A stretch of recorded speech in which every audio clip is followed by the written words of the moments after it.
Los virus. Una célula a punto de ser atacada. Un elemento desconocido que se aproxima a la membrana de una célula. Inyecta su material genético. Libera sus genomas dentro de la célula. ¿Será un depredador? ¿Será un ser vivo?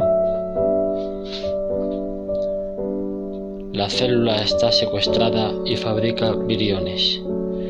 De esta manera el virus se reproduce. Ese desconocido ha enfermado a la célula. La célula morirá si se rompe la membrana celular, y si no, quedará una enfermedad en el cuerpo de la víctima. ¿Qué es un virus en biología? Un virus se trata de un agente submicroscópico acelular, ya que no se considera una célula, y se encuentra en el límite de lo que puede ser considerado un ser vivo. Se ha llegado incluso a cuestionar que se trate de un ser vivo, como estamos comentando. Son mucho más pequeños que las bacterias y solo llegan a ser visibles mediante microscopía electrónica. Es un agente infeccioso, pues actúa como parásito de los organismos vivos. Rompen con las reglas de lo que se considera un ser vivo porque ni siquiera necesitan obtener energía para su mantenimiento. Es algo increíble. ¿Cuál es su estructura? Desde el interior tienen un material genético llamado genoma. Este ácido nucleico puede ser ADN o ARN, siendo en cualquier caso un material genético tanto de cadena simple como de cadena doble, es decir, podemos tener una sola cadena o doble cadena. Este material genético es lo que el virus va a tratar de inyectar en la célula, y por eso un virus lo que va a tratar de hacer es engañar a la célula para que ésta lo fagocite, es decir, se lo coma, y al estar dentro de la célula va a inyectar ese ADN para hacer copias de sí mismo. A continuación, rodeando el ácido nucleico hay una cubierta que puede ser de naturaleza proteica, es decir, a base de proteínas, o bien lipoproteica, es decir, a base de grasas y proteínas. Se llama cápside. A veces esta cubierta es un conjunto de piezas ensambladas como un puzzle, pues está formada por un conjunto de unidades proteicas llamadas capsómeros. Incluso algunos virus consiguen una envoltura adicional, la cual obtienen cuando salen de la célula huésped. ¿Por qué infectan a las células? Los virus son agentes infecciosos porque necesitan estar dentro de una célula viva para poder sobrevivir y replicarse, es decir, para la reproducción. Todos los organismos vivos, incluidos nosotros los humanos, tenemos como enemigo común a los virus, siendo por lo tanto los virus los organismos más peligrosos del planeta. ¿Cómo se produce una infección y por qué? Las células cuentan con el ácido nucleico, la maquinaria necesaria para la reproducción. Los virus no cuentan con toda la maquinaria. Esta célula está ajena a la amenaza. Sin embargo, el torrente sanguíneo sufre una infección externa de virus y pronto toda la sangre se llena de ellos. En su camino a través de la sangre van infectando a una y otra célula, secuestrando la maquinaria de la misma. Para penetrar en una célula, el virus se ancla en la membrana celular e inyecta su material hereditario o genoma, es decir, introduce su ADN dentro de la célula y secuestra la maquinaria de esta. Así comienza la infección. Para ello el virus se fija a la pared celular e inyecta su material genético. En el ejemplo, un virus bacteriófago tiene el genoma dentro de la cápside y todo el resto es de proteína. El virus inyecta su propio material genético dentro de la víctima y la víctima, sin saberlo, replica el material genético del virus. Así, el virus puede replicarse. Una vez que se hacen copias del ADN del virus, se comienzan a generar las proteínas y los componentes de dicho virus con la maquinaria de la célula. Esto genera nuevos virus con mutaciones de ADN diferentes. Una vez generada la nueva progenie, se rompe la pared celular bacteriana y los nuevos virus se liberan al exterior para infectar a nuevas células o nuevas bacterias. Así muere la célula infectada. Tipos de virus. Existen numerosos tipos de virus según su material genético y en muchas ocasiones los virus se clasifican según la forma que adopta la envoltura proteica o cápside. Según su envoltura pueden tener los virus una simetría icosaédrica, es decir, que se observa como una forma esférica, como se ve en la imagen, o bien pueden tener una simetría helicoidal que se observa en forma de bastón o de tubo. E incluso puede tener una estructura compleja, en cuyo caso, en muchas ocasiones, dispone aparte de la cápside de una cola que actúa como soporte para ayudar al virus a fijarse bien a la célula huésped. En estos casos no siempre tienen cola, pero sí que tienen formas extrañas que imposibilitan el poder definir exactamente su estructura, forma de ladrillo, crestas, corpúsculos centrales, etc. Según el material genético, los virus pueden ser de ADN o de ARN. Un ejemplo de virus de ADN, que son los más comunes de encontrar, es el virus del herpes, de la familia Herpesviridae, que provoca el herpes labial o los herpes de la piel. Y otro tipo, el de ARN, es el de la poliomielitis, llamado poliovirus. Aparte de este ejemplo de tipo de virus de ARN, otro muy conocido es el retrovirus VIH, virus de la inmunodeficiencia humana adquirida que provoca la enfermedad del SIDA, que ha causado un caos tremendo en la humanidad, pues no se encuentra vacuna de momento y es imposible curarlo. Por tanto, los virus de tipo ADN son más frecuentes que los virus de tipo ARN, pero los de ARN son tremendamente peligrosos. Según lo que infectan, los virus pueden ser animales, como por ejemplo el virus de la rabia, virus vegetales, por ejemplo el virus del mosaico del tabaco, o por ejemplo virus bacteriófagos, que atacan a bacterias. Los virus son 100 veces más pequeños que las bacterias y solo se pueden ver con microscopio electrónico, excepción los virus girus que pueden verse con microscopio óptico. Solamente esta especie de virus gigantes. ¿Y quién es el enemigo de los virus? El enemigo de los virus son las células del sistema inmunitario del organismo. En el caso humano, se trata de lo que comúnmente llamamos nuestras defensas. Si dichas células reconocen la amenaza, comenzarán a combatirla. Por ejemplo, nuestro sistema inmunológico funciona al reconocer las proteínas en la superficie del virus. Sin embargo, el VIH se aprovecha de esta situación y se une al correceptor CXCR4 y al receptor CD4 del linfocito, una de las células del sistema inmunológico del cuerpo humano, para bajar nuestras defensas. Esto ocasiona SIDA o inmunodeficiencia adquirida y muchas infecciones oportunistas se aprovecharán de esta debilidad. ¿Qué son los anticuerpos? Hablemos de nuestro organismo. Las células que defienden nuestro organismo son capaces de producir anticuerpos. Estos son proteínas cuya función es detectar cualquier elemento extraño que pueda entrar en el organismo. Detectan partes concretas, por ejemplo, proteínas de la superficie vírica, a lo que se le denomina antígeno vírico.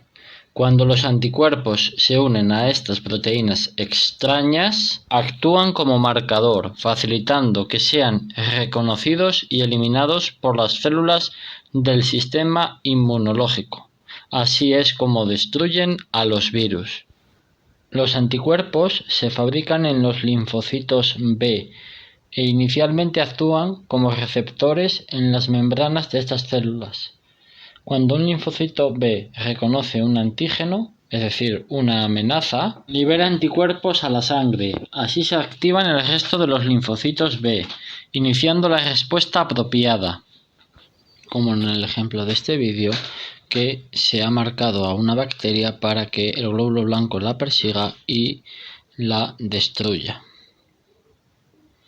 La bacteria tratará de escapar, pero como está marcada, al final el glóbulo blanco la conseguirá destruir y la fagocitará, quedando introducida dentro del citoplasma del glóbulo blanco y así posteriormente destruida.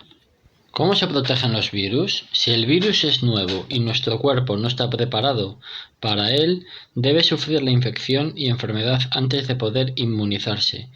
Pero si la enfermedad que provoca es mortal, no tendremos una segunda oportunidad para poner a prueba nuestras defensas. Por otro lado, en ciertos tipos de virus, las proteínas de la superficie vírica cambian a medida que el virus sufre mutaciones genéticas. Así es como un virus engaña a los anticuerpos y así no serán reconocidos como amenaza. Por eso una vacuna de este año puede no funcionar al año siguiente. ¿Y qué es una vacuna? Una vacuna es una solución de antígenos que se inyecta en la sangre para provocar la reacción inmunológica del organismo, es decir, una inyección de virus muertos o muy débiles de modo que no pueden infectar al organismo. Su presencia en la sangre activa los métodos de defensa del cuerpo humano, que los reconoce como peligrosos, y desarrolla los anticuerpos necesarios para neutralizar y acabar con dichos organismos extraños. Así se desarrolla la memoria inmunológica, que hace al organismo inmune, resistente en caso de ser infectado más adelante por virus o agentes patógenos capaces de enfermar al ser humano. Por todo ello, cada vacuna es específica de un tipo de enfermedad, de manera que es inútil frente a otra variante de virus. A veces una vacuna contra un virus funciona contra otro también, pero no es lo más frecuente. La primera vacuna de la historia se creó en 1976. Edward Jenner se cercioró de que las personas de los pueblos contraían un tipo de viruela leve transmitida por las vacas. Tras padecer los síntomas de esta enfermedad, las personas no enfermaban de la mortal viruela humana. «Yo no cogeré la viruela mala, porque ya he cogido la de las vacas», oyó decir el investigador y médico a una de las lecheras de su pueblo. Eso le dio la idea. Jenner decidió administrar esta viruela de las vacas a un niño. Tras esperar a que se recuperara de esta leve enfermedad, le inyectó el virus de la viruela humana para comprobar si se infectaba. De esta manera el niño no contrajo la enfermedad, pues ahora era inmune. Así se creó la vacuna. Esto es porque el niño había desarrollado los anticuerpos necesarios para combatir la viruela humana. Por eso no llegó a enfermar y era inmune. La primera vacuna estaba en marcha. Existen un promedio de 5.000 virus identificados, aunque los científicos opinan que en realidad hay millones de estos. Están por todas partes. Por ejemplo, el papovavirus, que produce el papiloma humano. La enfermedad provoca verrugas que pueden degenerar en cánceres y es de transmisión sexual, aunque por suerte existe vacuna. La familia de los herpes virus son los virus del herpes y producen llagas en la boca, úlceras, etc. Es decir, es una enfermedad bastante molesta. El VIH, virus de la inmunodeficiencia humana, que lo que hace es destruir las defensas del organismo, ocasionando el SIDA. Los arbovirus o virus de la encefalitis. En esta foto, este es el ejemplo del virus de la encefalitis equina, que produce inflamación en el cerebro. Gravísimo. Virus del ébola, extremadamente contagioso, puede generar una pandemia y provoca una fiebre hemorrágica que puede conducir directamente a la muerte. Es muy grave. SARS-CoV-2, más conocido como coronavirus, produce una enfermedad denominada COVID-19. Es una neumonía gravísima que estropea literalmente los alveolos pulmonares y los encharca de líquido. Si se coge con buenas defensas, puedes tener síntomas leves parecidos a una gripe muy fuerte, pero generalmente tiende a complicarse en extremo. En el 2020 ha creado una pandemia de manera que todo el mundo ha tenido que quedarse en su casa, toda una cuarentena. Por ello se le considera uno de los virus más peligrosos de la historia. Es un retrovirus con ARN. Tratamientos posibles. Las vacunas, si las hay contra ese agente patógeno, funcionarán y será lo mejor como prevención. Nuestro sistema inmunológico también nos va a defender de muchos patógenos siempre y cuando esté preparado, y en caso contrario necesitamos fármacos antivirales. ¿Qué es un antiviral? Es un medicamento que combate los virus. No curan la enfermedad, pero consiguen que la sintomatología sea más leve, disminuyendo la posibilidad de complicaciones. Hay antivirales específicos para cada tipo de virus. Por cortesía del Instituto Nacional de Enfermedades Infecciosas y Alergias, vamos a poder conocer los tipos diferentes de células en nuestro sistema inmunitario.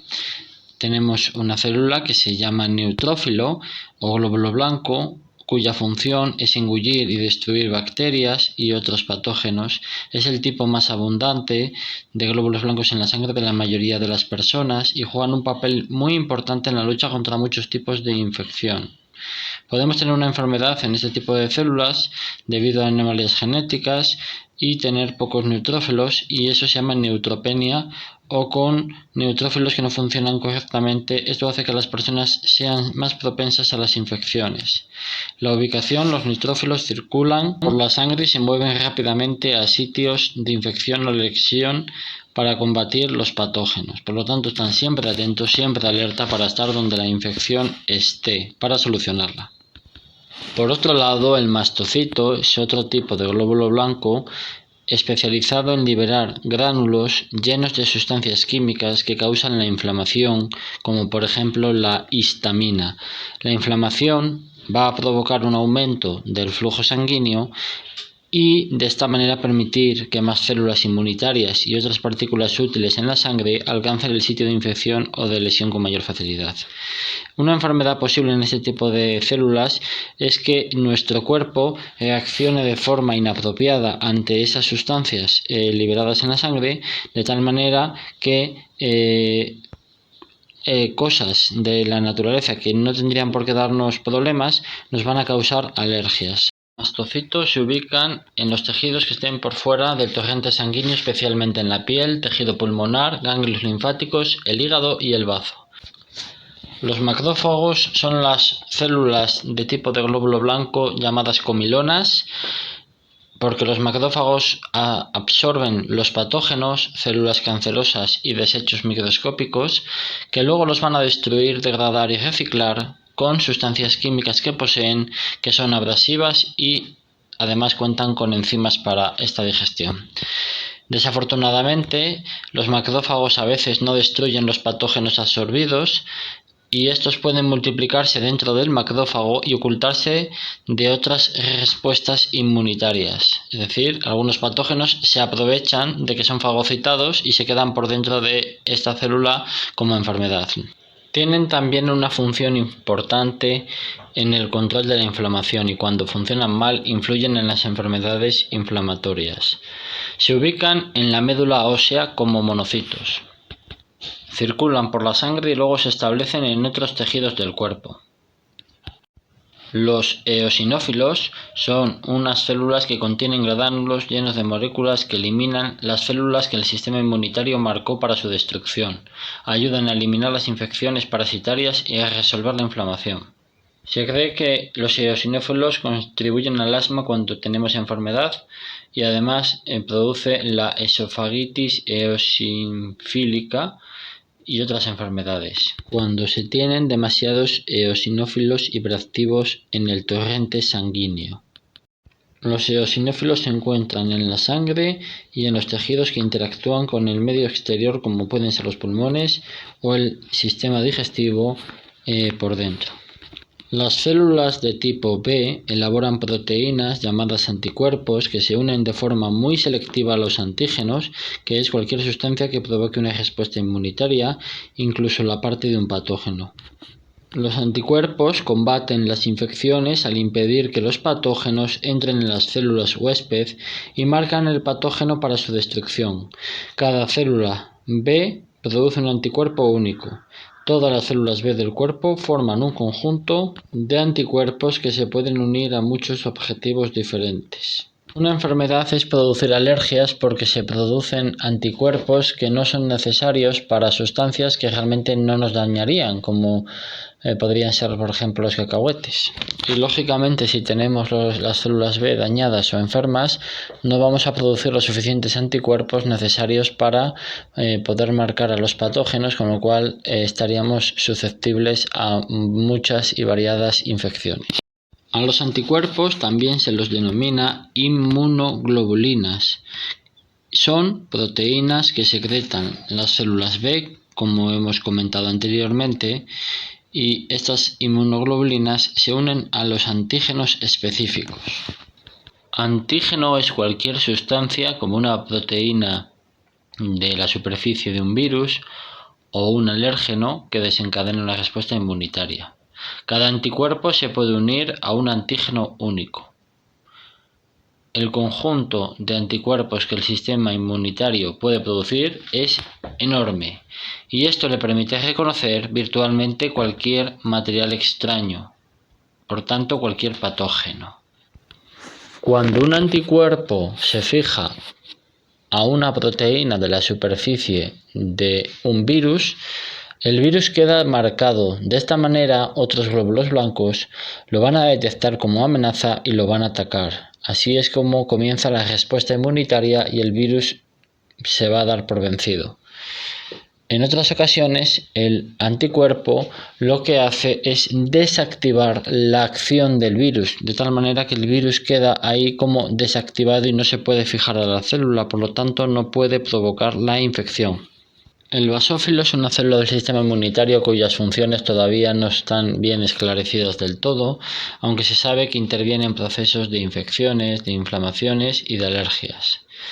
También produce la histamina. Es posible que jueguen un papel importante en el control de insectos y vectores de enfermedades. Representan menos del 1% de las células inmunitarias de la sangre. De acuerdo, pero ¿dónde se encuentran los virus?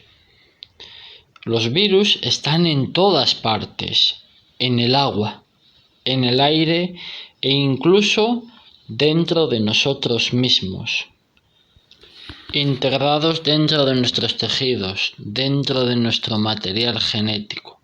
En nuestro ADN hay trozos del ADN de virus ancestrales, virus de la época prehistórica de los dinosaurios, mucho más atrás en el tiempo. La ciencia denominada paleovirología demuestra que el 8% de nuestro ADN es de origen viral. Así de claro. ¿Cuál es el origen de los virus? Al parecer se remonta a muy atrás en el tiempo, en el Big Bang, la primera forma de vida, por llamarlo de alguna manera. Es probable que fueran los virus. Existen 3 teorías sobre el origen de los mismos, que las vamos a explicar a continuación. Teoría de la coevolución. Los virus son tan simples que debieron aparecer antes que los organismos unicelulares. Teoría del origen molecular celular. Los virus son trozos de ADN o ARN que escaparon de una célula. Teoría de la regresión celular. Los virus eran organismos que desarrollaron una relación parasitaria. Entre más dependientes se hicieron del huésped, se volvieron más y más simples. Esta es actualmente la teoría más aceptada. ya que existen determinadas bacterias que actúan de esta manera como parásitas de células vivas. Por eso se supone que es cierto. Por último, la gran pregunta: ¿los virus están vivos? Es curioso, es todo un misterio científico, ya que actualmente se considera que no son seres vivos, ya que necesitan la maquinaria de la célula huésped para fabricar el conjunto de proteínas que lo componen, es decir, son ladrones genéticos para poder componer sus propios cuerpos y estructuras. Además, en cuanto a su alimentación, actualmente los científicos creen que los virus no comen, no se alimentan absolutamente de nada, porque no necesitan ningún mantenimiento, por eso no necesitan obtener energía para reparar sus estructuras. Es increíble. Gracias por ver este vídeo. Si te ha gustado este vídeo, por favor pulsa like y compártelo con tus amistades para que aprendan mucho sobre los virus. Por último, te pedimos que te suscribas a nuestro canal para que puedas aprender muchas más cosas. No olvides activar la campana para poder recibir las notificaciones para saber cuándo publicamos nuevos vídeos.